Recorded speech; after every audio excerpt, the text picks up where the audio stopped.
venture qanunu Azərbaycanda mövcud deyil. Bütün iqtisadiyyat üçün yenidir. Bu risk sərmayəsidir. Heç ev tapşırıqlarını eləmədən bu arada çox vaxt müraciət edirlər. Bu back and forth iki tərəfli olan işi qurmağa yönəlmişik. Watchdog olmalıdır. Yəni dog olmalıdır.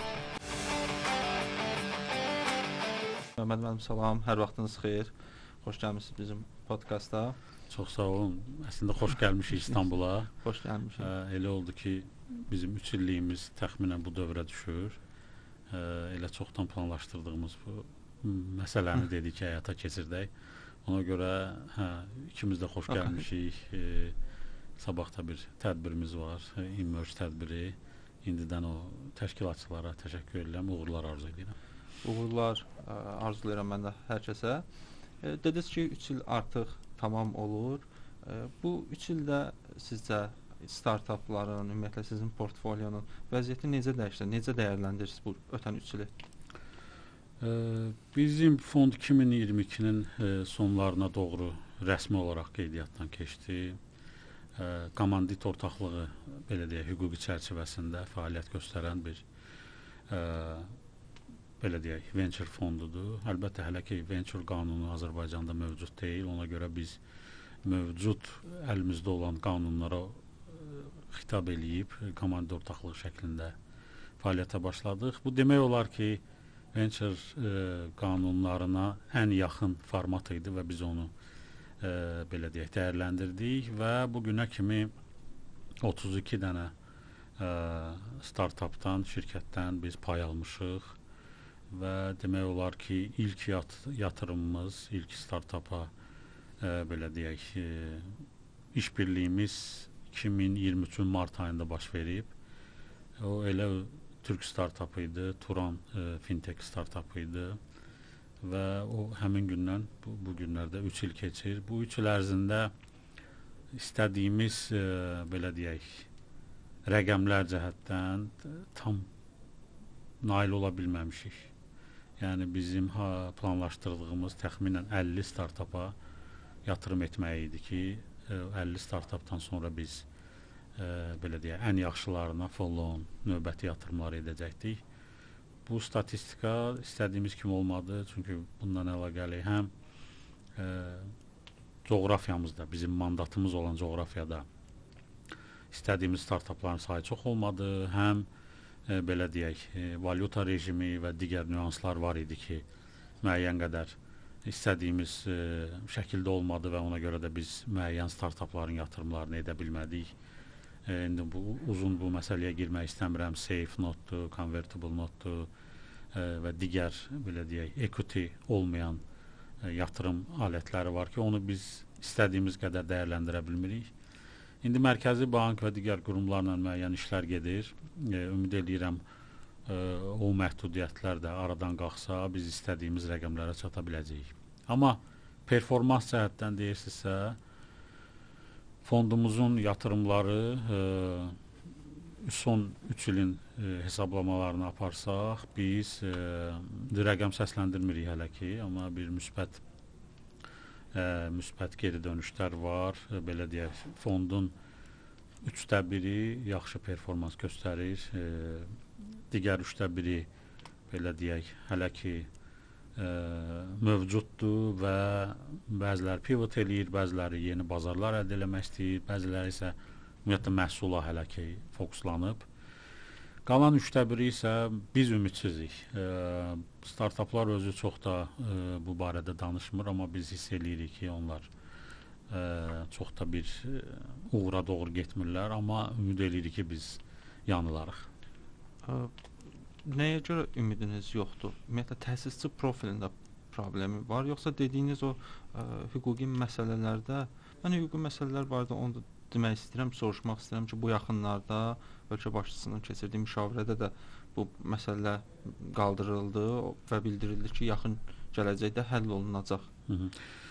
Ümumiyyətlə, bu mövzu həm Azərbaycan qanunvericiliyi üçün, həm ümumiyyətlə bütün iqtisadiyyat üçün yenidir. Bu risk sərmayəsidir və belə deyək, innovasiya əsaslı texnologiyaya yönəlmiş təşəbbüslərin olması Azərbaycan üçün Amerika ilə müqayisədə və ya inkişaf eləmiş bazarlarla müqayisədə çox yenidir. Ona görə də müəyyən qanunvericiliklərin olmamağı, müəyyən qədər buna pessimist yanaşmalar, müəyyən qədər konservativ yanaşmalar təbiidir. Amma çox yaxşı ki, ölkə başçısından olan bu son iclasdan sonra bunun prioritet olmağı bir daha səsləndi. Hətta daha ciddi tapşırıqlar qoyulub bütün bizim strukturlar qarşısında. Bu bizi ümidləndirir, həm də optimist yanaşmağımızı artırır. Çünki startaplar çox da belə deyək, əsas onların problemləri bazardır. Yəni bazarın böyüklüyüdür, rəqabətdir, onların təqdim elədiyi məhsulun istənilib istənilməməyidir və s. Startaplara çox da bu narahat eləmir. Bir çox startapı narahat eləməməlidir. Amma investorları bu məsələlər narahat edir. Onların yatırımlarının qorunması, onların yatırımların belə deyək, dəstək alması, belə deyək. Əgər bir investor müəyyən məbləğ qoyursa, çünki bu risk sərmayəsidir. Müəyyən qədər də onu dövlət qurumundan və ya hansısa bir təşkilatdan gözləməyi təbiidir. Bunlar çünki Amerikada da, İsraildə də, Estoniyada da bu belə baş verib. Türkiyənin özündə də burada hər hansı bir B2C və ya ümumiyyətlə əsasən də bu oyun sənayesində biz görürük. Xərclənən pulun böyük hissəsini bir il ərzində dövlət geri qaytarır. Bu bir növ rəqabət üstünlüyü yaradır ki, buradakı şirkətlər əsasən B2C sektorunda daha çox işlər görə bilsin. Bax, bu cür təşviq proqramları deyirlər burada ona, dəstək proqramları investorlar tərəfindən çox vaxt gözlənilir. Startapların isə əsas məsələsi düzgün komandanı qurmaqdır, düzgün bazarı tapmaqdır, düzgün məhsulu formalaşdırmaqdır. Onların əziyyət çəkdiyi məsələlər budur. Bilirsiniz, biz bunu heç vaxt qınamırıq. Yəni ki, kimdəsə alına bilər, kimdəsə alınmaya bilər. Biz sadəcə statistikaya baxırıq, bazarın getdiyi yönə baxırıq və görürük ki, bu startup çox da uğura doğru getmir. Yenə də deyirəm, biz yanıla bilərik. Amma biz orada nə founder'ı belə deyirik, qınayırıq, yəni nəsə onu tənqid eləyirik. Biz onsuz da bilirik ki, statistika olaraq 10 startupdan 9-u gözləniləni vermir. Biri tutur, olsun ikisi. Və bilirsiniz, bizdə burada sehirli bir çubuq yoxdur ki, biz seçdiyimiz startuplar hamısı uğurlu olacaq. Yəni, dünyada statistika nədirsə, bizim də statistikalar ona yaxındır. Başa düşdüm. Siz risk sərmayəsini də bayaq vurğuladınız. İndi dünyada ekosistem sürətlə dəyişib. Artıq süni intellekt gəlib və həm investisiya ekosistemi, VC ekosistemini, eyni zamanda startup ekosistemini bir növ yenidən qurur. Sizin burada mövqeylənməniz necədir? Yəni, bu sizə necə təsir edir ümumiyyətlə? Bu çox, bilirsiniz, öyrəşdiyimiz dinamikalar dəyişib, öyrəşdiyimiz alqoritmlar, hesablamalar, matematika dəyişib. Yəni, əvvəllər biz deyirdik, tutalım, bu yaş üzərində founderlarla görüşürük. Çünki onlar müəyyən korporativ disiplin əldə ediblər, müəyyən korporativ bilik əldə ediblər, know-how'ları var və s. İndi isə biz baxırıq ki, yəni son 2 ildəki Silicon Valley səfərlərimiz və ya olsun Avropadakı səfərlərimiz bu yaş məsələsini aradan qaldırıb. Və ya investorlar deyir ki, disiplinli, korporativ backgroundlu və s. insanlar bahalaşıb. Yəni, o founderlar daha bahalı olub. O founderlar daha komfort zona deməyək, safe zonalara belə seçirlər, üstünlük verirlər. Bu dünya isə daha çox təcrübə eləmək istəyən, eksperimentlər eləmək istəyən, daha çılğın, daha energetik, belə deyək, səhv etməkdən qorxmayan bir kütləni sevir. O da əlbəttə ki, yaşı daha aşağı olanlar olur. Ona görə yəni 3 il, 4 il qabaq danışdığımız profil dəyişib. Hal-hazırda bu universitet tələbələrdir, hətta universiteti yarımçıq qoyub çıxan gənclərdir, hətta məktəblilərdir. Yəni bu dəyişir, biz onu hiss eləyirik. Biz çox da radikal dəyişikliyə getməmişik o qədər, belə deyək. Amma daha gənc insanlarla da, belə deyək, tələbələrlə də görüşürük. Onların da fikirlərini dəyərləndiririk. Müəyyən planlarımız var ki, o istiqamətdə biz də nələrsə eləyəcəyik və gənclərə şans verəcəyik. Yenə də deyirəm, bu bizim təşkilat qrant təşkilatı deyil. Bizim təşkilat hansısa dəstək platforması deyil. Bu ciddi kommersiya məqsədli bir təşkilatdır və biz burada hər bir şeyi hesablayırıq və ona görə də seçimlərimizdə emosional hissələri azaldırıq. Var momentlər ki, dəyərləndiririk və belə deyək, founder'ın background'unu, onun soft skill'ləri və ümumiyyətlə şəxsiyyətini, amma ümumiyyətlə biz çalışırıq qərarlarımızda emosional məqamlardan uzaq, müəyyən qədər məsafə saxlayaq, çünki nəticədə bu rasional bir biznesdir. Başa düşdüm. Bir neçə ay əvvəl biz bir demo day-də iştirak eləmişdik və orada siz startaplardan bir neçəsi ilə maraqlanırdınız, elə təşkilatçılarla söhbət edirdiniz. Mən də həmin söhbət daxilində idim. Dünən həmin maraqlandığınız startap təsisçilərindən biri bəs Tekazda şərh yazıb və müəllif şərh yazıb ki, əlaqə saxlamaq olmur, görüşmək olmur və s. və ilaxır. Belə bəzən rəylər də görürük, amma təsisçilərin o profili biraz fərqli olur. Bəziləri, amma fakt budur ki, 32 startapa da investisiya eləmisiniz. Bunu bölsək 3 ilə artıq hər il 10 startap eləyir, az qala hər ay bir investisiya eləmisiniz. Bu anlaşılmamazlıq var, belə başa düşürəm. Bu məqamı biraz danışaq, ehtiyac var ona. Çünki müəyyən mənada bizim bu təşkilat qurulanda onun mövqeləndirilməsi müəyyən qədər düzgün aparılmadı. Əsasən dəstək qurumu, dəstək təşkilatı və bu getdikcə də biraz da improvizə olundu. Qrant təşkilatına, ümumiyyətlə belə bir gözləntiyə çevirdi cəmiyyətdə. Biz ondan uzun müddət çalışdıq ki, insanlar başa düşsün ki, bura kommersiya təşkilatıdır və fondun böyük hissəsi, yəni kifayət qədər böyük hissəsi özəl vəsaitdir. Və burada da bizim hesabımız var, kitabımız var və s. Və bizim təsisçilər, ümumiyyətlə təşəbbüskarlar, ümumiyyətlə bir dəfə, 2 dəfə xahiş edirlər, sonra küsürlər, sonra müəyyən, belə deyək, heç ev tapşırıqlarını eləmədən bu arada çox vaxt müraciət edirlər. Məsələn, elə olur ki, hara yazmısan, məsələn, e-mail var, saytda apply düyməsi var, LinkedIn profillərimiz var. Bunun, məsələn, bir çoxunu eləmədən tutam, nəyə görürsə mənim mobil nömrəmi axtaranlar olur və s. Yəni, bu gözləntiləri biz dəyişirik. Müəyyən qədər biraz da o mədəniyyəti yaradırıq ki, hansı investisiya təşkilatına, ümumiyyətlə hər hansı bir şirkətə çıxanda ev tapşırığını eləmək lazımdır. Bugünə kimi kimə yatırımlar eləyiblər? Ümumiyyətlə müraciət formaları necədir? Mən ona hazırammı? Və bunların bir çoxu da saytda yerləşdirilibdir.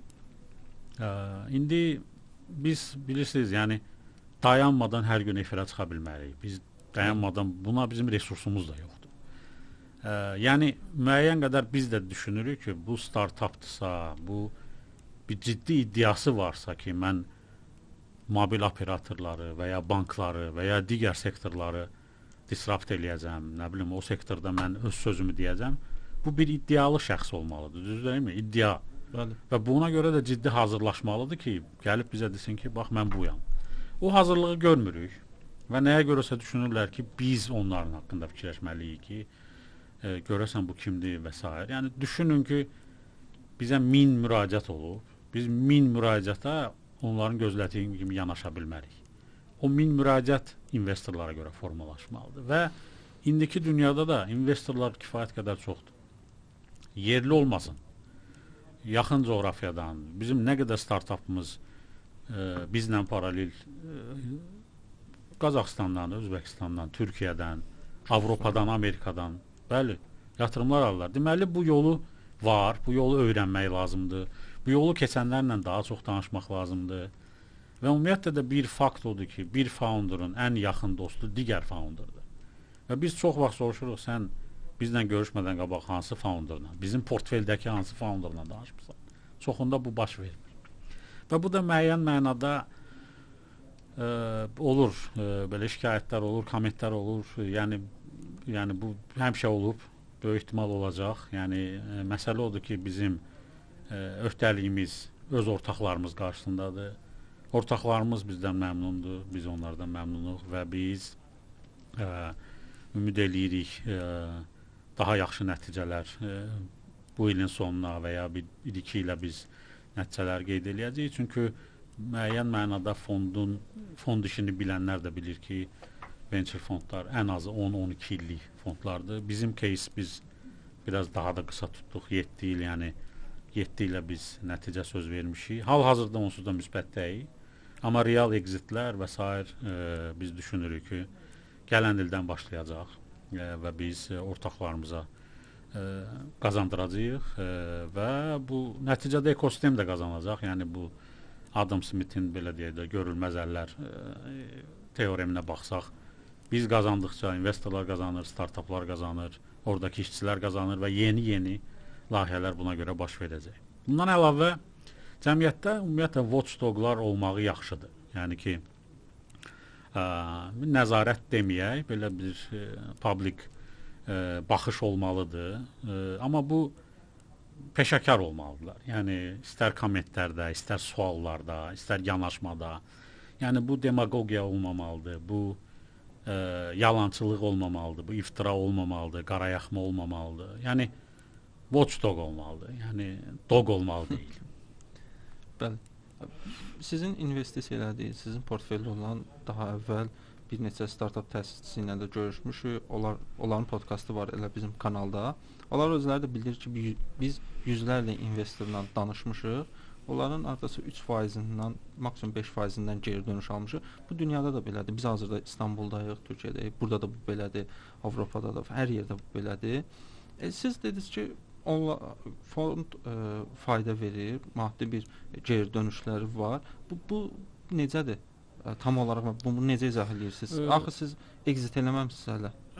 Bizim ilk exit gözlənilir bu il. Geri dönüş ümumiyyətlə fond işinin dediyim kimi periodu var. Yəni fondlar 10-12 illik qurulur. Amerikadakı orta fond yaşı budur. Bizim кейsimizdə isə mən daha iddialı çıxış eləyib 7 illik fond qurmuşam və ortaqlarıma demişəm ki, 7 ilə siz nəticəni alacaqsınız. Hal-hazırda kağızda, çünki biz fond müddəti olduğuna görə reallaşmanın bir vaxtı var. Hal-hazırda kağızda isə biz ona unrealized return deyirik, ya da bu da venture fond terminləridir. Unrealized return bizdə kifayət qədər plusdur. Hətta dollar əsaslı götürsək, hər hansı bir banka qoysaz, hər hansı bir digər əssetlərə qoysaz, biz daha gəlirliyik. Sadəcə bunları açıqlamırıq. Birincisi o reallaşmalıdır, ikincisi ortaqların ona icazəsi olmalıdır və s. Yəni bunların hamısı şərtləri var bizi açıqlamaq üçün. Amma yenə də deyirəm, biz bu reportları ancaq öz ortaqlarımıza veririk, illik olmaq şərti ilə və çox şükür biz hələ ki müsbətdəyik və bir neçə ilə də onun reallaşmış vəziyyətini görəcəyik. Amma bəzən istisna belə кейslər ola bilər ki, biz onu fondun 7 ilin gözləmədən də elan eləyə bilərik ki, belə bir geri dönüş olub. O olanda əlbəttə ki, biz açıqlayacağıq. Amma birinci əlbəttə ki, bizdə ortaqların maraqlıdır ki, biz onlarla işi ən yüksək səviyyədə qurmuşuq.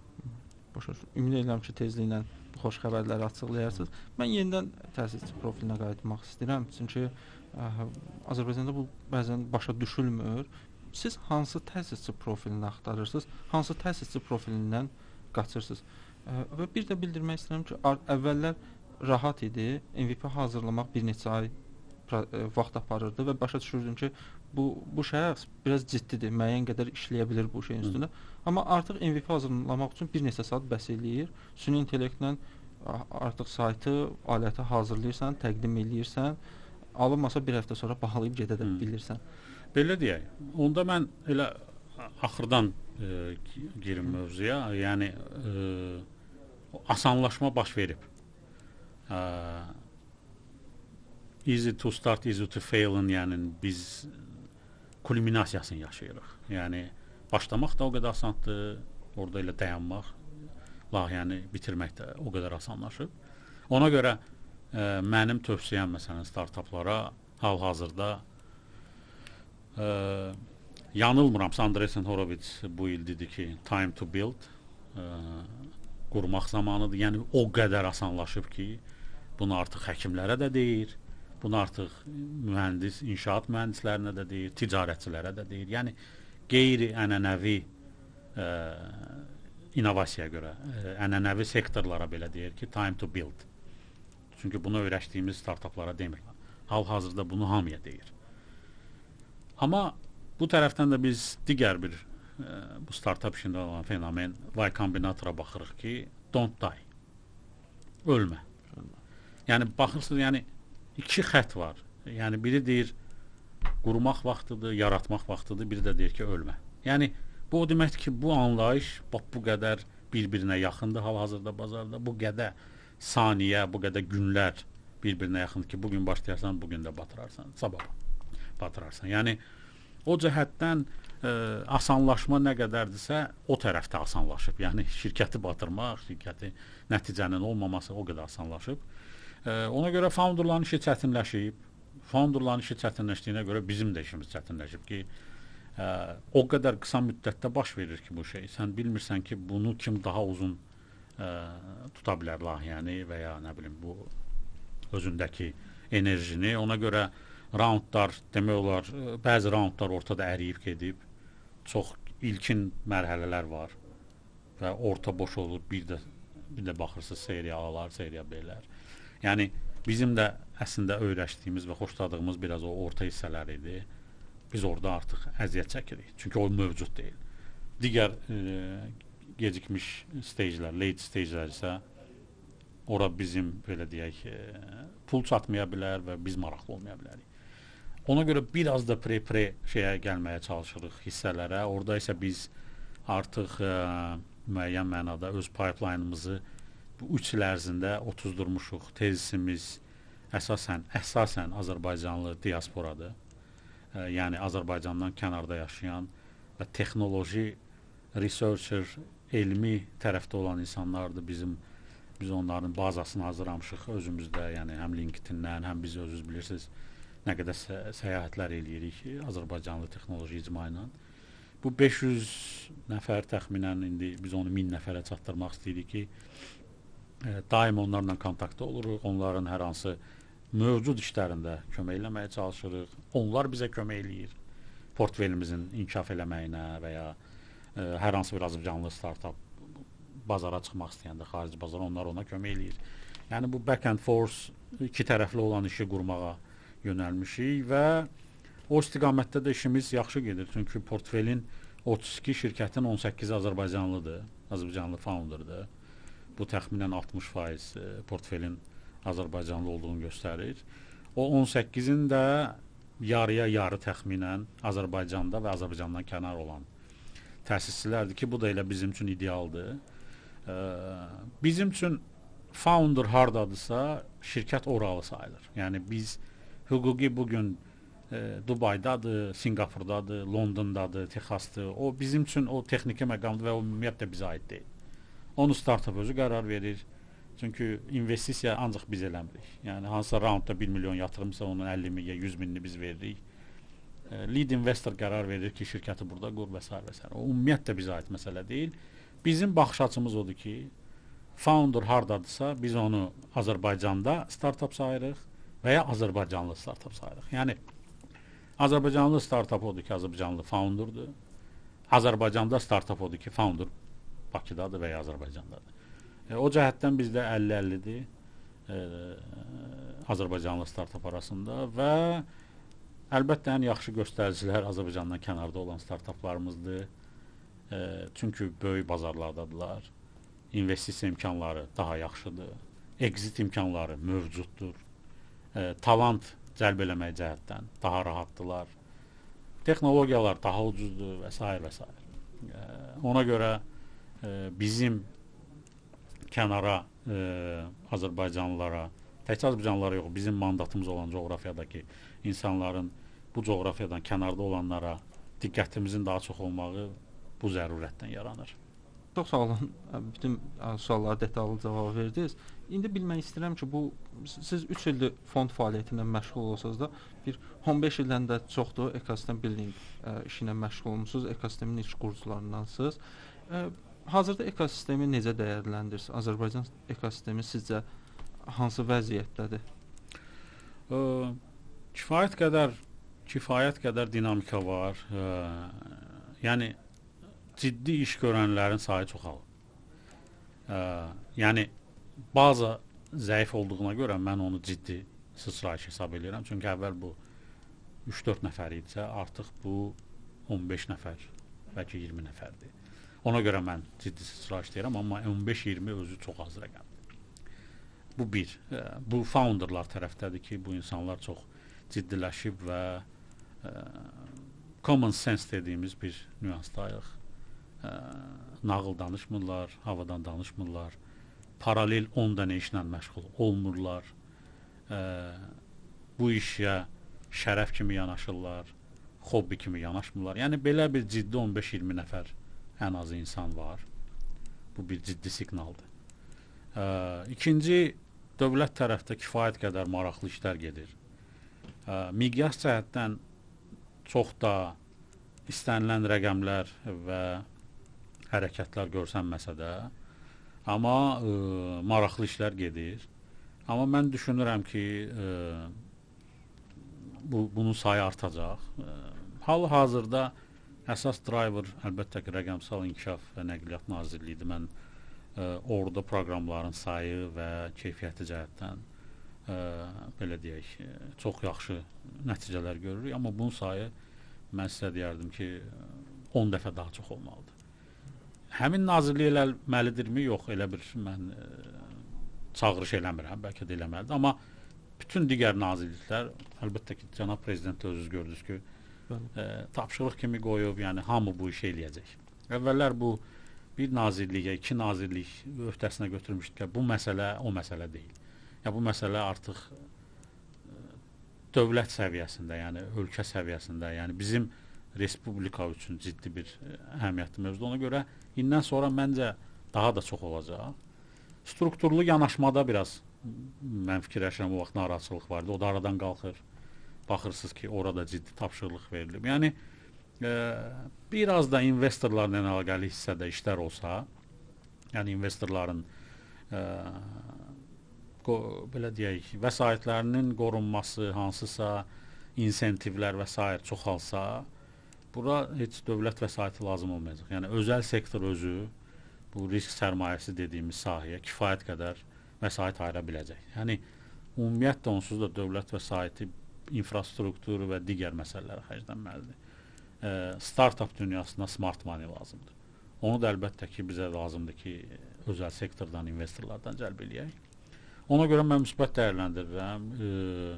Ümumi optimist ruhdayam bu məsələlərdə və hamımıza uğurlar arzu edirəm. Mən də sizə uğurlar arzu edirəm. Çox sağ olun, təşəkkür edirəm. Siz sağ olun.